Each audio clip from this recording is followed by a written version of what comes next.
The following program is produced by the Tech Talk Radio Network. Hi, this is Christopher Walken, and you're listening to Tech Talk Radio. I just think they talk kind of strange. It's going to be wild. Not as crazy as this show. Come on. Welcome to another episode of Tech Talk Radio. I'm Andy Taylor. I'm Shawn DeWeird. And I'm Justin Lemmy. Welcome. Boy, lots been going on. You've been out for a couple of weeks, Justin, because DJing weddings and getting new products and tearing my calf muscle. Yep. How'd you do that? Dude, it was the most ridiculous. I was walking at Waterworld on the last day. I went with my family. And we were just walking. I was walking through the park and a kid cut in front of me and I planted my foot wrong and I stopped immediately and I heard a pop in my calf and I'm like, well, there goes that calf. It hurt. I did have to get carted out of there because I knew I wasn't going to be able to walk up the hill back up to the car. So being that I'm an employee of Waterworld, I went to one of the supervisors and was like, hey, can you just get one of the maintenance guys to get one of the golf carts and just take me out the back gate and bring me up to my car? And they're like, oh yeah, no problem. But yeah, it sucks. Wow. I've been wanting to go hiking with my family on the weekends. I can't do that, but it's getting better slowly. So yeah, that was one big thing. But yes, I did a DJI wedding and stuff. So that's pretty cool. We'll get to that. Also, Shawn, while you were doing that, Shawn had sent me a picture last week of the control room. Now that's a control room at Notre Dame? Yeah, so Saturday we hosted our first home football game of the season against Northern Illinois University. Yeah. Which we lost. I can sense the pain in his voice. Yes, I can. For those of you who are listening who don't know, I'm a broadcast engineer for the University of Notre Dame, so I handle the majority of live events that come out of the university. So Notre Dame football, if you're a fan, I appreciate you, but we stink right now. So don't say that. Yeah. I sent Andy. I snapped a picture of control room, which I do typically at all the home games, but. What is that famous saying about football? It was the name of a movie too. Any given Sunday. On any given Sunday, yeah. But for college, it's any given Saturday. But anyway, you get my point. Yeah. You never know. You never know. Yeah, no, it's been a while. This is my 7th football season at Notre Dame. I'm in my 6th full year of working there, but my 7th football season. He sends me this picture of the control room, and I was like, wow. I showed it to Gloria. I'm like, look at that. But I was so excited to see all that equipment and all those monitors. And I'm thinking, that's so exciting, Shawn. I'd love to do that. And then he sends me a picture of an empty stadium. And it's just sadness. It just invoked the feeling of sadness. And what did you say in it? Something like, it wasn't good. It was a rough day or something like that. Rough day. Yeah, so after the event is over and everybody's gone and you can still see some people out tailgating. We still have to strike all of our gear and get ready for other events. I had to go down to where the NBC truck was and disconnect some gear and stuff. And the fastest way to get there is to walk across the field down to the other side of the building. And it was just whenever we lose at home, it's deflating. It's just there's just a weird energy in the whole building. Yeah. Well, plus this team, there was something going on with this team too. It was their first win over a top 25. Is that how it worked? So yeah, for the Huskies, so for Northern Illinois, it was their first ever program win against the top 25 ranked team. What can you do, right? I hope that it's better for Notre Dame in the upcoming games. I mean, hang in there, champ. You'll get it next time Rudy, for the Gipper. Yeah, I was gonna say Rudy. Oh, Rudy. Oh boy, saw that the other day. I thought of you. All right. So one of the things that I think is really exciting is when we get to try new technology, and we know that Justin was pretty enamored with the Pixel smartphone and the new Pixel 9 Fold. And you had said you had ordered it, but we didn't know if you were going to get it in. Today, you shared a photo on social media that blew me away. I'm like, no, come on. You did not do that. Is this something that comes with the Pixel 9? Yes. So I'll kind of showcase it here. So this is the new Pixel 9 Fold, and you can open it up. Wow. And, look at that. So I really do. Is there a crease that you see in the middle? There is a little bit of a crease, but you kind of get used to it. You can kind of see it right there in the middle a little bit when I tilt it. But it is actually, when you're looking at the screen dead on, you really don't notice the crease. And that was one of my biggest concerns, was figuring out if the crease was going to be bothersome. It's really not. I do love the wide screen on it. I especially love it when I'm, reading the latest news and stuff with the built-in, Pixel News app and everything. But going back to your question about this photo, yeah. So the Pixel 9 series, the Pixel 9, the Pixel 9 XL, again, they're all pros anyway. Pixel 9 Pro, Pixel 9 Pro XL, Pixel 9 Pro Fold. They leaned extremely heavily into AI. And so Gemini is Google's AI platform. And with this particular line of phones, you can utilize AI in so many different ways. And one of those ways is if you take a picture, you can just simply circle around your subject and then say, tell the AI, reimagine this photo. And then it will ask you, what do you want it to be? And I can say, reimagine this photo sitting on a beach. And it took about 10 seconds and it made that picture. Oh my God. I thought maybe like you took a picture, you had to take out the background, Nope. and then you just put him in front of a beach scene, him relaxing on a beach. AI Nope. was able to do that for you. Yep, everything about here. But it's my coworker Anthony, and I just took a picture of him sitting in his desk chair with his feet up. It literally just it was awesome. I mean, it took 10 It was amazing. seconds. It was amazing. And so I'm really interested to see what else it could do. But like another thing it can do is like if you are looking up let's say a set of restaurants or whatever, and you're looking up and you have a search result of all these different restaurants, you can just simply tell the AI, hey, put these on a map for me, and bam, it'll just open the Maps application and put all those restaurants in that little whatever search list on a map for you, so you don't have to. And then also with the search feature, one cool thing about this is, let's say if I'm looking at something on here and I'm just like, you know what, I really want to know more about this, but I don't want to have to type it in. I can just simply raise up from the bottom. If I can do it, actually, it's sometimes I got to get the motion down. Right. I think it's. Can you circle? You could circle it, right? Isn't that the you deal? just circle it. You just circle what you're looking at, and it will then find it for you. Oh my Lord! Yeah, I got to figure out what that gesture is. Is this going to be standard on all? So, like, if I didn't want to get the Fold or the Flip, and I decide I want to get just a standard, Pixel 9. Pixel, yeah, it's on all of them. That Gemini, is that what it's? That's Gemini, right? Gemini is the AI for Google, yes. And that's going to be it. Now, do you have to pay extra for that? No, it comes with the phone. Honestly, it comes with it, yeah. And being that I'm also a Google Fi subscriber, so that's my cellular carrier, right? And I'm a Google One member. The phone itself was, I think it was $2,200. Yikes! That's a lot of money. It's their flagship. But because I'm those Fi member and the Google One member, I got $800 back in store credit just for buying the phone. Plus, I got $475 trade-in value for my old phone. So if you add that up, the phone ended up only being around what, I don't know the math. Less than $1,000. What, $800 for the phone? So what I did with that extra money that I got in instant store credit is I also bought the Pixel Watch 3. Oh, nice. And now the Pixel Watch 3 is different because, well, it's the latest. It's got the better processor in it, but it also is 45 millimeters versus 41 millimeters of the last two models. I have trouble. I'm getting older. I can't really see up close. So having the larger screen with a larger font on the watch actually helps me a lot.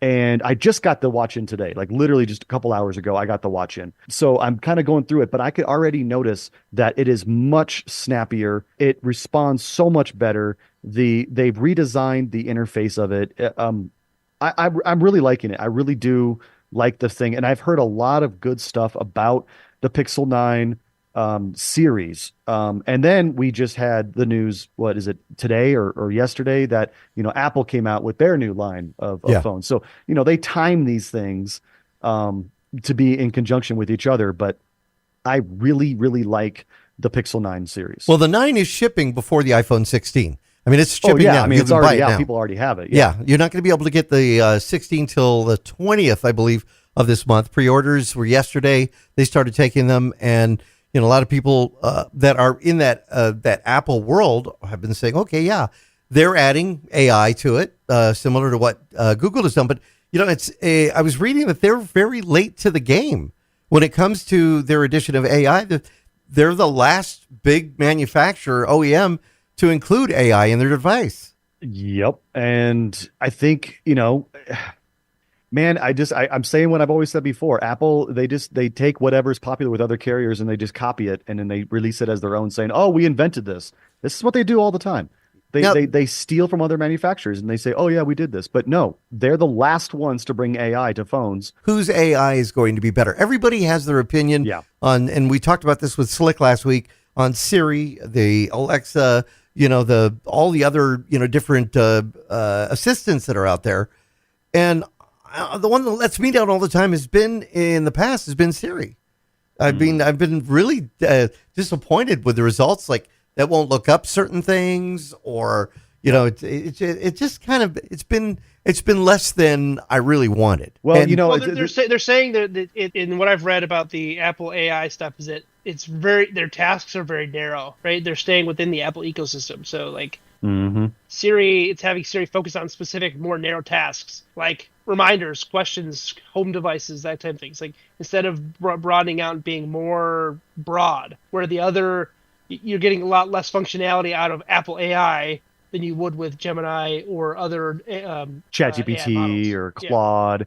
Yeah, no, and Google was that way. Google, not even just a year ago, Google was that way, where I would ask the assistant a question and half of the time it would tell me something like, "Well, I don't know, but I found these results on the web." And it's like, no, I don't want to see the web. I want you to tell me my answer to my question. But now with the release of Gemini, and they've really leaned into Gemini, I'm noticing that I get more results of what I'm truly asking versus it just telling me, "I don't know, here's a web search." Right, exactly. And that, I'll just give you an example last week, though. This disappointed me about Google. Waze is owned by Google, from what I understand, right?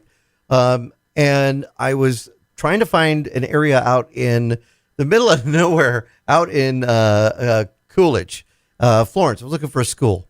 And I just followed the directions. It had me going left and right. I took a dirt road at some point. I get up to a major crossroad, and it tells me to go left. And I go left. And I drive about maybe, I want to say 1,000 feet. And it says, "You've reached your destination." And I'm looking around. There's nothing. There was nothing. Like no buildings, nothing. And maybe houses in the distance. I'm like, what the heck? So I kept driving. I saw a guy in a work truck, and I thought maybe I should pull over and ask him what I'm looking for. And finally I got to another highway. So I went ahead and pulled up Apple Maps. And I said what I was looking for, and unfortunately it took me 5 miles out of the area that I was in, back to that road, back to the dirt road, back to that crossroad, except when I got to that crossroad, it had me turn right.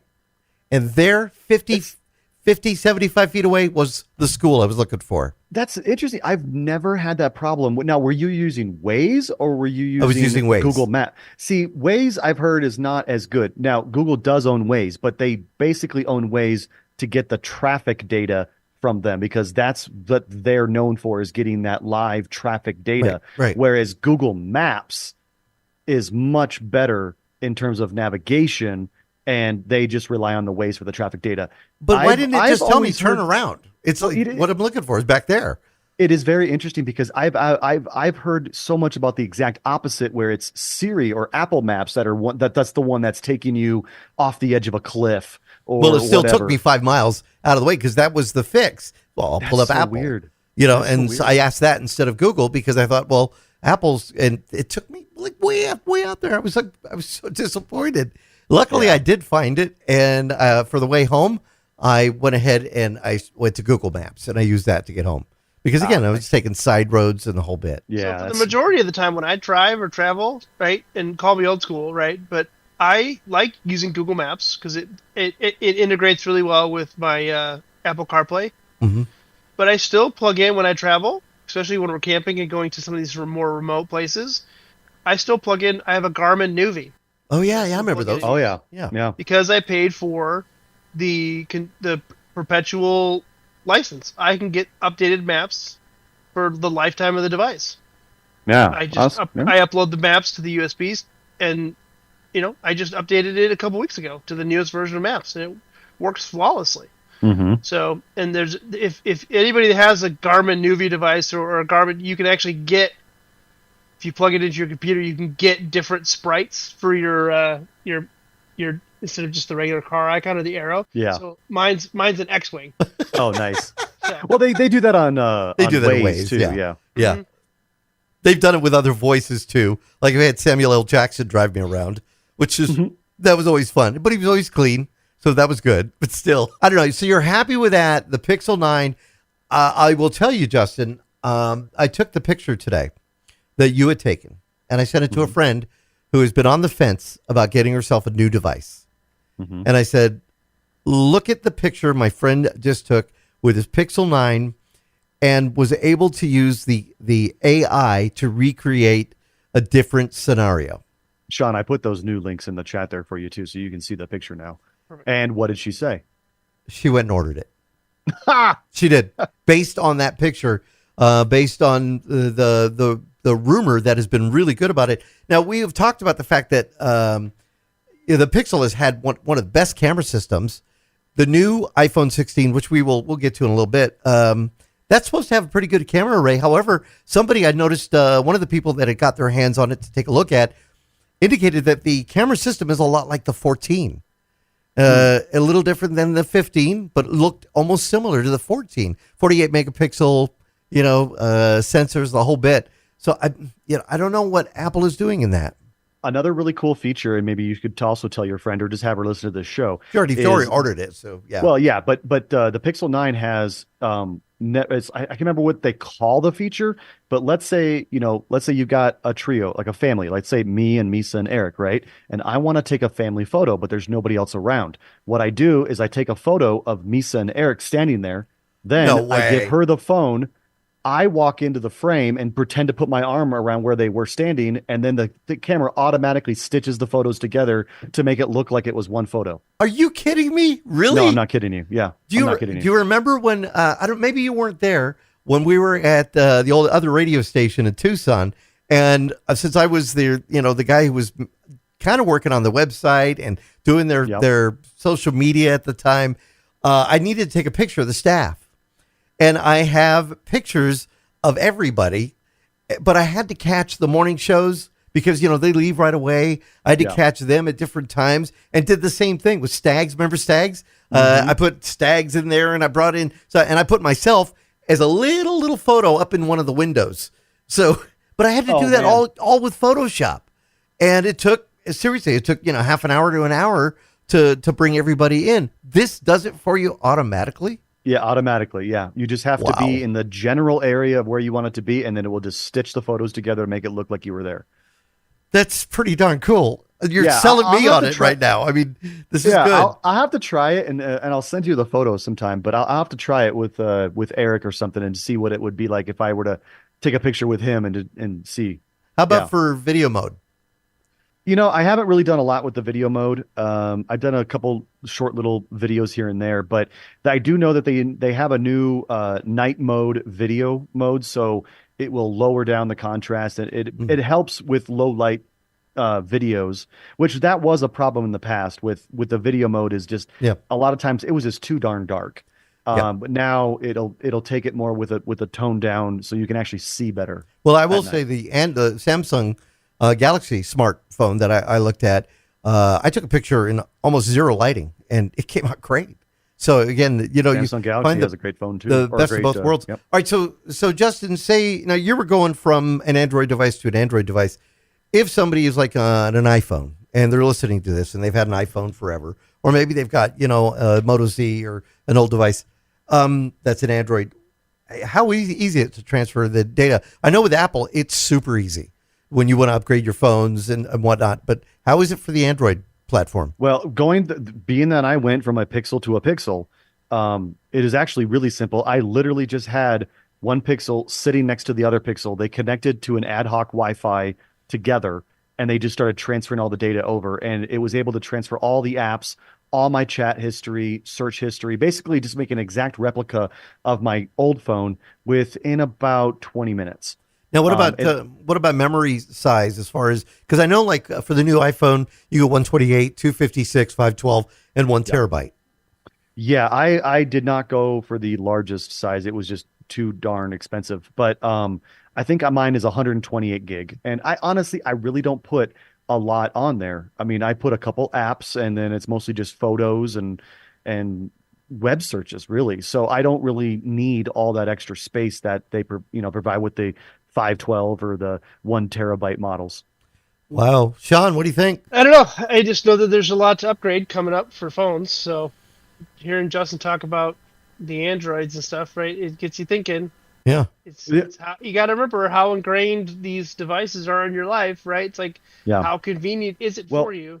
Look at what Andy put in your show notes there. You put down that study that was done. Where did it go there? It said there was a study about how much we spend on our phones. Oh, yeah. We spend almost 11,000 days staring at our phones or computers. Isn't that crazy? 41% of the average lifetime. That is ridiculous. Yeah.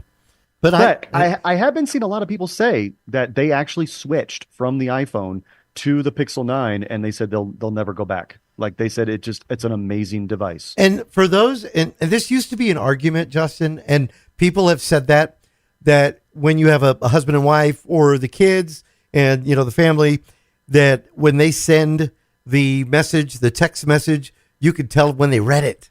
With the Apple interface, if everybody has an Apple device, you could see, they read my message, right? Well, you can do that with all Androids too, but now they do a cross-platform. You cross-platform or WhatsApp. Some people have said, let's use WhatsApp as a way to do that, and you could still see. So, I mean, you don't have to stick with that. That can't really be an argument anymore because technology has opened it up. I'm so amazed at the AI features that are a part of the Pixel. I want to see, did Apple do something really amazing with their Apple Intelligence? You notice they never called it artificial intelligence during their big Glowtime event. Of course they didn't. Yeah, it's Apple Intelligence. AI Intelligence. That's what it means. Yeah. Apple. So I don't know. We'll have to see. It was funny. I did. Well, they're the masters of branding, right? They're gonna just get people to think that when they say AI, they're pulling the Kleenex of tissues, right? They're trying to get people to think Apple AI or Apple Intelligence, that is AI, right? That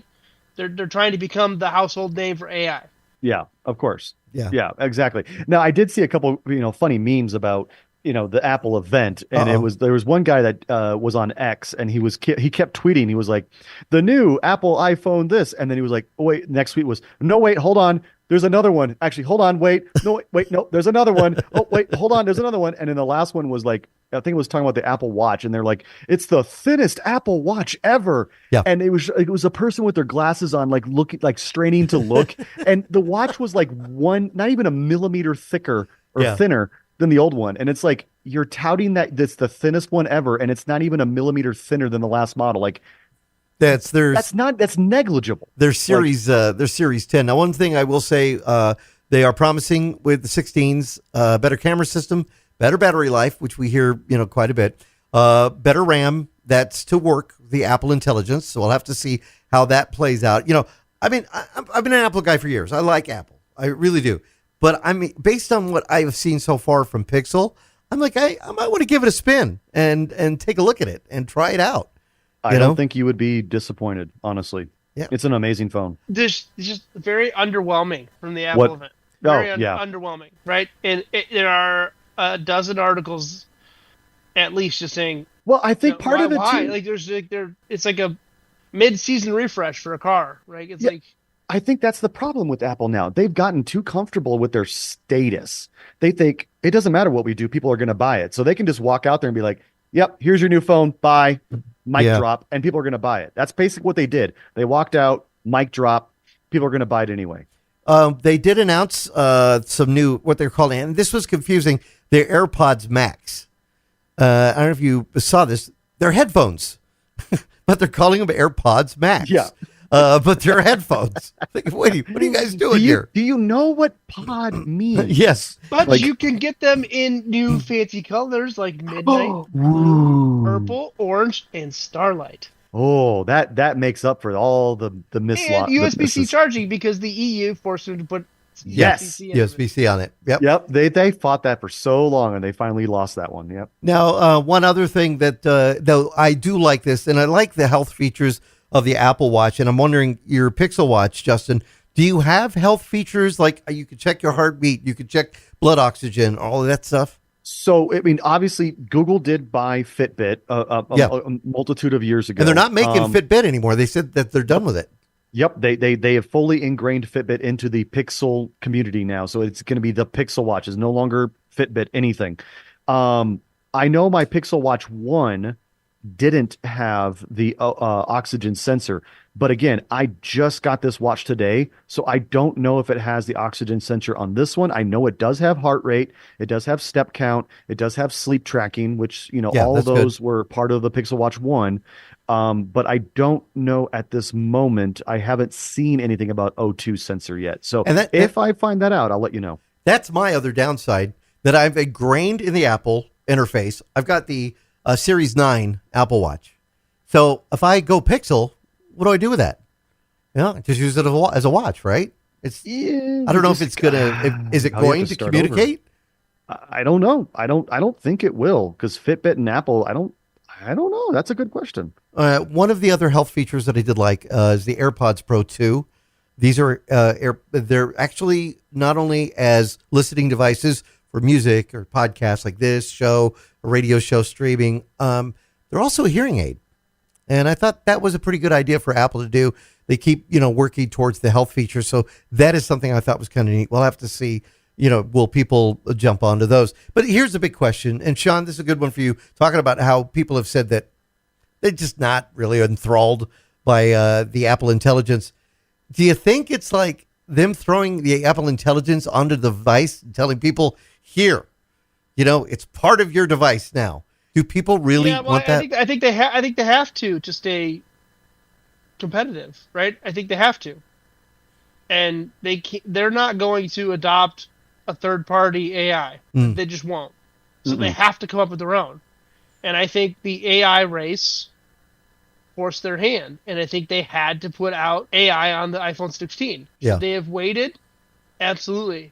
Well, they had to. They announced Apple AI when they announced the iPhone 15. They said, "Hey, it's coming."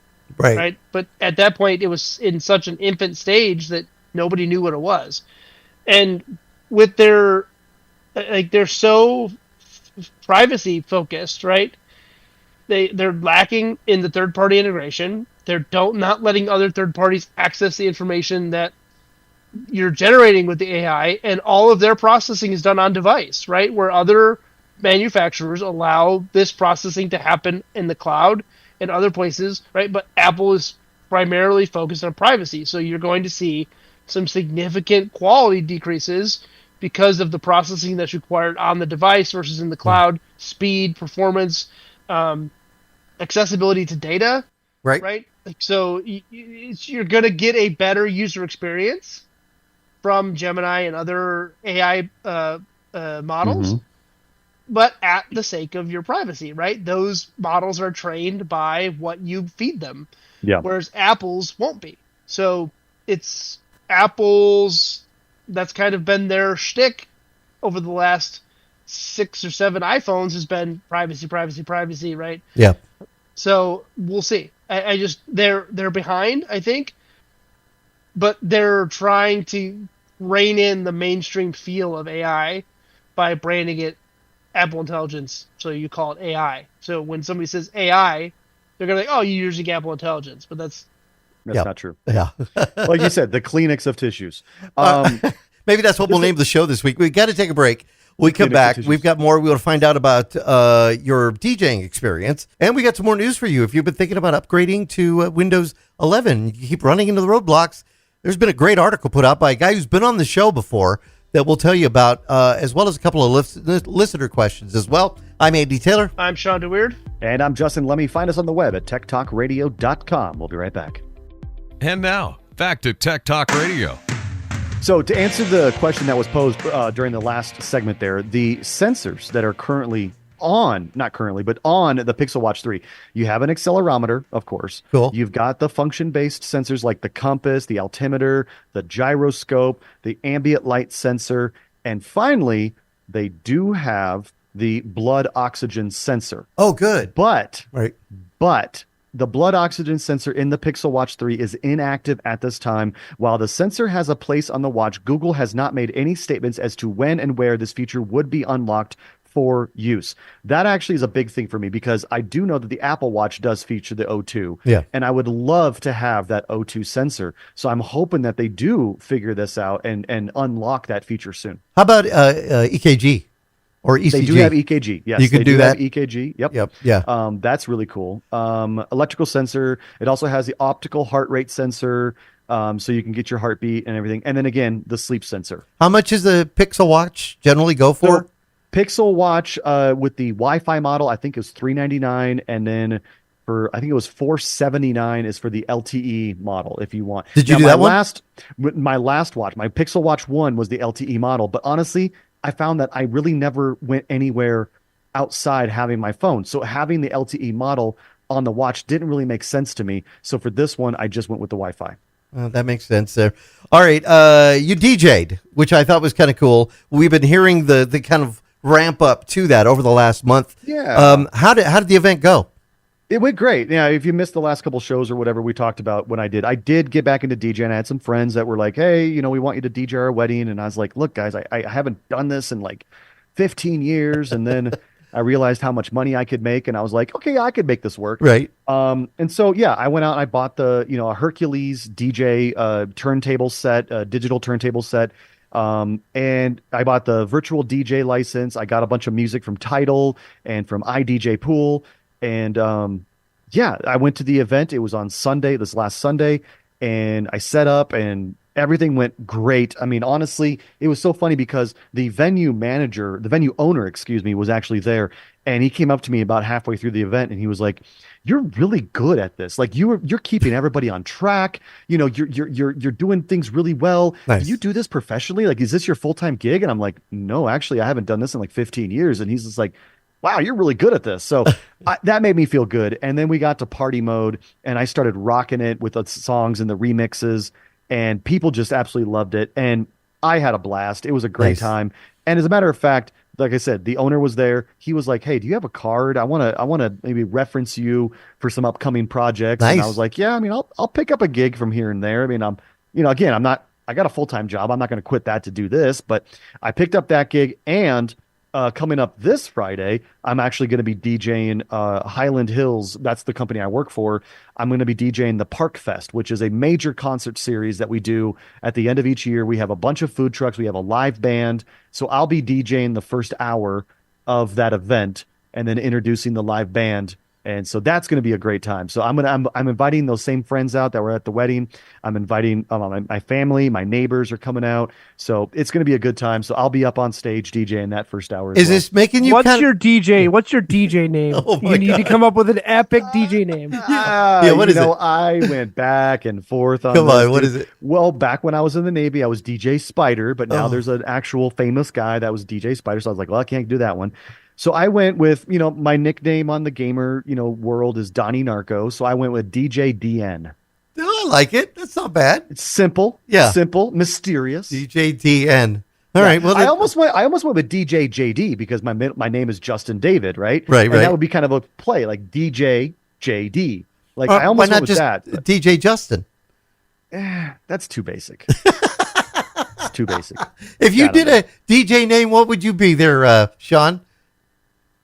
I literally have no idea. Yeah. DJ Horde, DJ Alliance. Probably just DeWeirdy, which is my game. Oh, there we go. Perfect. DJ DeWeirdy. DeWeirdy. I like it. So it was a lot of fun. Is this making you think now you may want to just keep pursuing this? Because, it's pretty good business. Yeah, it is. It's a great business. I mean, gosh, weddings and proms and birthdays. I mean, maybe not so much birthdays, but those events, dude, DJs can make some serious cash. And knowing that I don't look, I'm literally not trying to brag here, but this stuff comes naturally to me. Being able to just manage a show and manage people and be like, okay, we need to get this done at this time, and I'm supposed to do this at this time. It literally just came natural to me. I was so nervous before the event, but once the event started, I just went on autopilot and everything came naturally. And the guy was like I said, he's like, "Do you do this professionally? You're really good at this." So Well, knowing plus, that I can do it doesn't hurt that you've been doing brews, trivia nights, so you're Sure. used to being on the microphone in front of a group of people. So Sure, and the history of radio DJing and stuff like that. It helps me talk in front of a crowd and stuff. Yeah, so I've got all the pieces put together to make it successful, and knowing that I can do it, yeah, I think I will pursue it. Not fully, obviously, but from time to time, I'll pick up a gig here and there. we know Jonas has been doing a lot of things now because the inflatable screens have been, you remember you wanted to buy an inflatable screen, it was really expensive. Yeah. The prices have come down a lot on those projection systems. They've come down quite a bit. So now he's doing backyard parties. So if you want to have a backyard nighttime party, he brings the sound, he brings the streaming device, he brings the projector, he brings the really inflatable, and apparently there's good money in that as well. Yeah. So I mean that you might have a whole new career, or at least get the kid a little older and he could do it. Well, Eric was already interested in it. He keeps bothering me. He's like, Dad, can I go practice DJing? And I'm like, yeah, you can. So I bring him down and I set up the computer and he'll just go chicka, chicka, chicka, chicka, and he'll scratch around a little bit. But hey, you know what? More power to him. If that kid can get to like 10 or 12 years old and he can actually DJ, he's going to be like the most popular kid in school. Yeah. If they still have DJs. Well, AI will be doing all of it for you. Yeah, that's true. Yeah. You'd be able to tell AI, please mix Led Zeppelin into Barbra Streisand. Oh, dude. I actually heard that on the radio. It was mortifying. no. Yeah. that's bad. All right. So on a lighter note, you guys talked about DJing, right? So here's my DJI news. Oh, look at that it is. segue. I knew you were going to do that segue. Perfect DJI. segue. DJI. DJI announced. I feel like just 2 weeks ago I told you about the DJI 4K, which was their $400 drone. Well, they set the bar even lower for price. So they announced the DJI Neo, which is a lightweight drone designed. I'm reading just the script off their website. The lightweight drone designed for beginners, vloggers, and casual users, priced at $199. Oh, are you kidding the me? Neo packs several impressive features for its size. Here's some of the key features, right? It's 135 grams, so less than a half a pound, which puts it under the FAA weight limit for registration. Wow. It's got a 12 megapixel half-inch sensor. It can fly up to 18 minutes on a single charge. It comes without a controller, so you just use your phone to control it if you want, or you can pay a little bit more money and get the RC plan, which gives you a controller and then stuff. But it's tiny. It's only it's. Let me ask you very about small. let me ask you about the phone controller, right? Because now you're talking phone controller, which means it's going to have to communicate one of two ways. It's going to have to communicate via Wi-Fi, or it's going to have to communicate Bluetooth. Right. You're not going to be able to take this thing very far with that. Now, when you go to the radio route, right, you're going to have much more distance that you can take this thing because it uses radio frequency. So what is the distance limits on this? Yeah, does it mention that? that? It's going to have to be because you're thinking Wi-Fi. You're thinking maybe 100 feet. Yeah, I would have to look at what it says, but yeah, you're not wrong, right? It's designed. This one is definitely not designed to be sent high altitude or whatever. Sent thousands of feet away from you or whatever, Yeah, right? You're not going up 800 feet, right? Yeah. This one is, from what the marketing shows, is designed to be like a selfie cam. It's going to fly around you. It's going to stay near you. Oh, great. That's what we need. You're going to be able to fly it indoors, right? Because it's got the prop guards and stuff. Oh, wow. It does have prop guards. That's cool. It is Wi-Fi connectivity with a control range of up to 50 meters. Right. Okay. Now, So that's in perfect conditions. I was in Costco. 150 feet. I was in Costco the other day, and they had the DJI Mini 4. And I was like, that's what I have. I was like, whoa, because I have the 3. And I thought that they were going to be priced reasonably. No, it was still $799. And I thought, wait, maybe I have the 3 because mine was $399. Yeah, well, mine was $1,000. The one that I got the 3 Pro. Yeah. Remember when I had that Phantom 4, the original Phantom 4, my very first drone that I was so nervous about getting, and Shawn was like, "Dude, it flies itself. Trust me, you'll be great." That thing was massive, and that was what, $1,400 for that thing. That's when they were first grabbing the attention. I don't know. So which one, Shawn? Is it the 4? Is it the 4K? That is priced at a little lower than that $799. Right. So they kind of got you with the marketing, right? So you have the Mavic Pro 4, and then you have the DJI Pro 4K. All right. Oh, okay. So they're different. It's not a Mavic. It's just the DJI 4K. That's it. So Exactly. It's a different design. It's a different style, right? So they got down there. But real quick before we have to take a break, talking about DJI. So September 9th, the day we recorded the show, the House did pass the HR 2864, which is the Countering CCP Drones Act. Oh, wow. So that did pass the House. So a little bit about that bill real quick is that this bill is set to safeguard U.S. security by restricting the use of drones from foreign countries, basically China. So that would impact DJI and several other large drone manufacturers for sale and access to the U.S. So are we going to be able to fly our drones anymore? It's only for what I'm reading. It's only for the imports of new products from DJI. Like it's not gonna retroactively take away your old drones and stuff like that. So, although if the government wants to buy mine, I'll sell it. Right. I've flown mine maybe 3 or 4 times, so I'd be happy. I barely use it. Yeah. So that bill has to go through the Senate and get passed by the Senate. All right. So we'll see. All right, we're gonna take another quick break. We come back. More of Tech Talk Radio. I'm Andy Taylor. I'm Shawn DeWeird. And I'm Justin Lemmy. Send us an X at Tech Talk Radio. We'll be right back. And now, back to Tech Talk Radio. So we like to take in listener questions on the web. You can call us, text us, email us, Facebook us, tweet at us, whatever. Yep. But Gary from Tucson has a question for us. All right. He says, hey guys, I listen to the show whenever I can and love the advice. Now I have a question. I'm on a fixed income and spending money is something I'm very careful with. I have a PC but don't have antivirus other than Windows Defender. Is there a good antivirus that can keep me safe? Or one that's free? Or am I safe with just Windows Defender? Ooh. So I've been kind of looking at this myself because again, I'm an IT manager, so I have to, understand the nuances of things like that. While in a corporate environment, we do subscribe to Malwarebytes and WebRoot for antivirus and anti-malware. Windows Defender is amazing. It has gotten so much better over the years. And I personally think for the average user, as long as you're not doing anything crazy, I think Windows Defender is just fine. Good point too, because I think it may depend on the user and what they're doing on the web, where they're searching. What are they looking for? That can make a big difference. Do they get a lot of email? Do they click a lot? That's going to make a big difference too. And if you're being safe, maybe Defender's going to be the thing for you. I'll tell you, I've been disappointed because I use a Symantec. I've been paying for Symantec for maybe about 5 years now. And, every year I drop $100 and something on the subscription and, Gloria can use it. My daughter uses it. I use it and I can use it on different devices. But lately I've just been getting so sick of the pop-ups to get me to pay for, this service or get me to pay for that service or use their cloud service or backup service.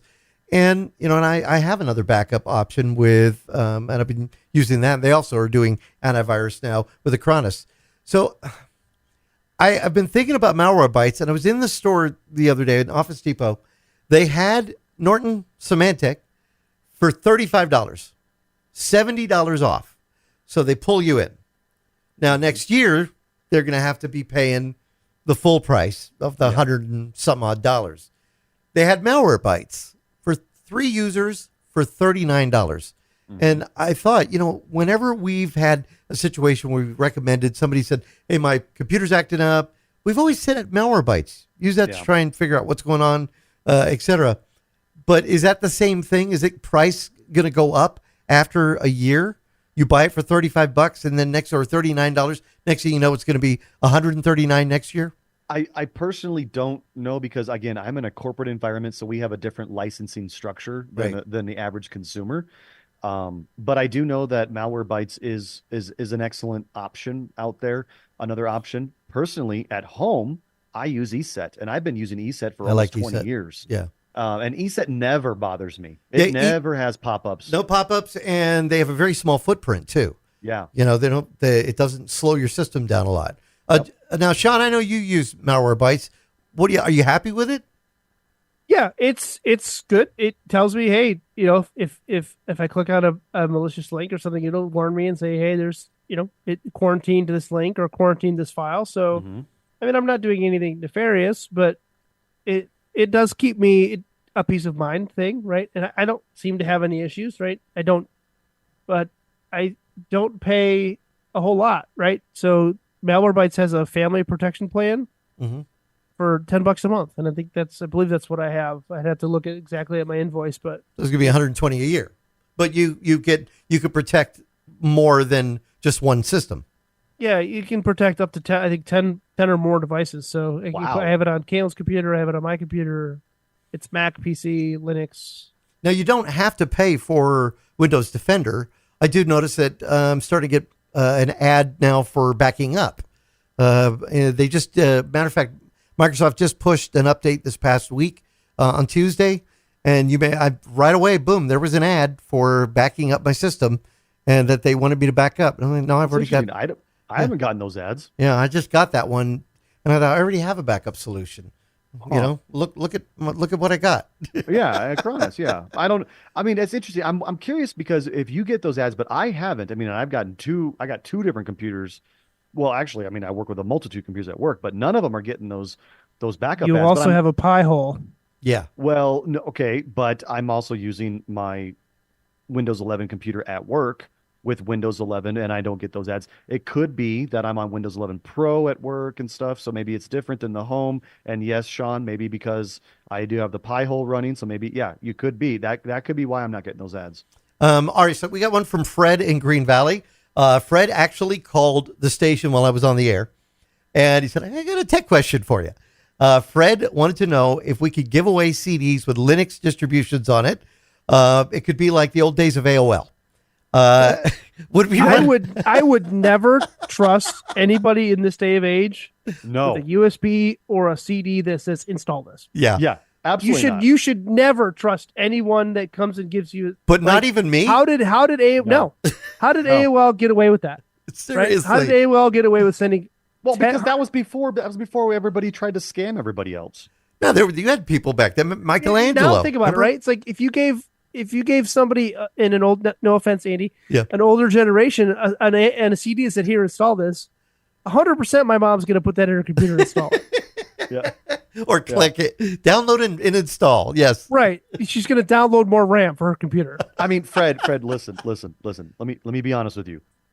Do what Shawn says. Do not trust anybody for that. If you want Linux, you need to go and get Linux yourself. I will write you a step-by-step guide on how to download Linux and put it on a USB stick. Maybe we do a video or something like that. Yeah, we should. But you do. Yeah, I would. No, if somebody's coming to you and saying, "Hey, I put this custom distribution of Linux on here for you. Go ahead and install it." Right. I'd be very, very hesitant to install it unless it came from somebody that I really, really trust. Even then, I would be. I mean, this is akin to like a stranger walking up to you on the street of like Manhattan, in the middle of downtown Manhattan, and be like, here's a random drink this. Yeah, exactly. Like, no, I'm not going to do that. It's like finding a USB drive. People, colleges are back in session. People have done that where they'll drop a USB drive on purpose, and it's loaded with malware, or and next thing you know, you've infected your system. Yep, so, a lot of infections start on college campuses because kids are stupid. Well, that's the thing. Like that's what people. That's the biggest oversight in security is people. Yeah. Like, we are the weakest link. Goodbye. Stupid. Like people don't think about stuff like that, right? Like every day you use the thumb drive for your computer, right? So you don't think that taking a thumb drive from my computer at home and plugging it into a computer at work would be a big deal. Yeah. But it is. It's a huge security risk. Like, well, this is why the government, a long time ago, back when I was working in the government industry, working for the DoD, they banned all devices like cell phones. They banned USB drives. They banned all that stuff because of this exact reason. They locked down the USB ports, which a good administrator will do. Yep. Yeah, and if you need something, you have to call, put in a ticket, and it'll be done that way. All right, so Ed Bott, who has been on the show before, years ago, who has been with ZDNet, put together a story on how to upgrade. That's the greatest name ever, by the way. Ed Bott, I love it. But it's how to upgrade your incompatible Windows 10 PC to Windows 11. So, I've been going through that. It's been frustrating. You don't have to throw away a perfectly good PC, as the article says, using some tips found in Ed's article. So if you go to ZDNet, look for Ed Bott's article, on how to upgrade. He talks about using the registry edit to bypass CPU checks, changing a key in the Windows registry, then downloading the Windows 11 ISO, then mounting the ISO in File Explorer, and then running the setup. That's one way to do it. And it said that you can get by if you go open up your computer, it'll say you can't run Windows 11, so you can't download that ISO. This is a way to get around it. It's interesting that this did not come out years ago when Windows 11 first came out, that this workaround, for years we've been talking about this, where it's impossible to install Windows 11 unless you have TPM, and all of a sudden it's like, actually all you gotta do is change one simple registry setting. Yeah, that's probably the benefit of a great marketing campaign and great search engine optimization, right? Mm-hmm. Microsoft probably paid a ton of money to bury anything that listed anything about trying to get Windows 10 to run without TPM 2.0. Oh, yeah. And I bought a TPM 2.0. I was all happy, and it didn't work. Then I found out my processor would not qualify. But I think you'd be able to get around it on this case. Another quick break. We come back with more of Tech Talk Radio. I'm Andy Taylor. I'm Shawn DeWeird. And I'm Justin Lemmy. You can find us on the Facebooks /Tech Talkers. We'll be right back. And now, back to Tech Talk Radio. For our website of the week, I love this app that Shawn told me about, and I didn't think I was going to like it. I was like, yeah, that's cool. It's out there. Spot the Station.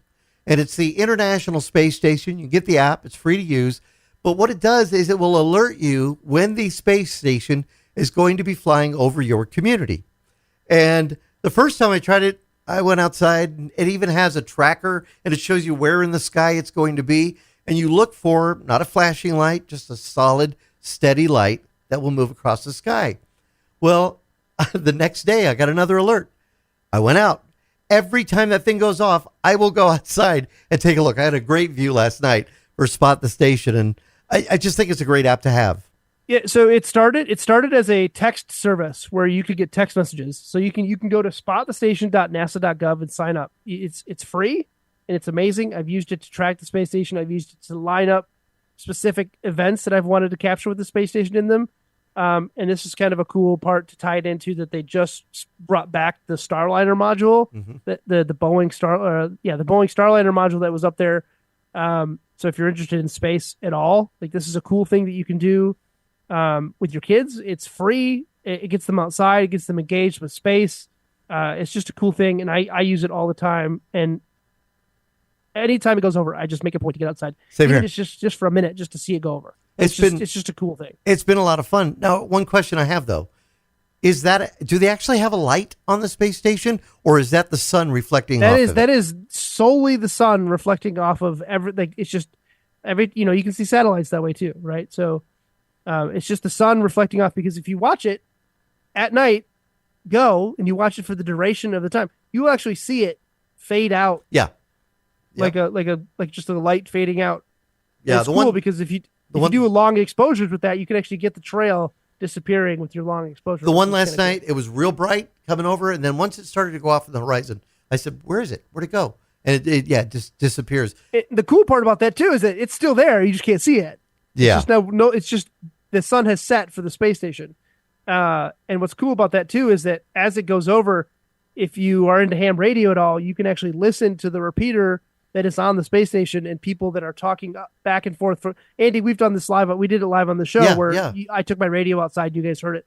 But if it's free to listen. So if you get a cheap ham radio, you can dial in the frequencies and listen to the space station. It goes as it goes over. What's that website address again? Spotthestation.nasa.gov. Justin, you got to get this and show Eric, because I think he'd probably really like it.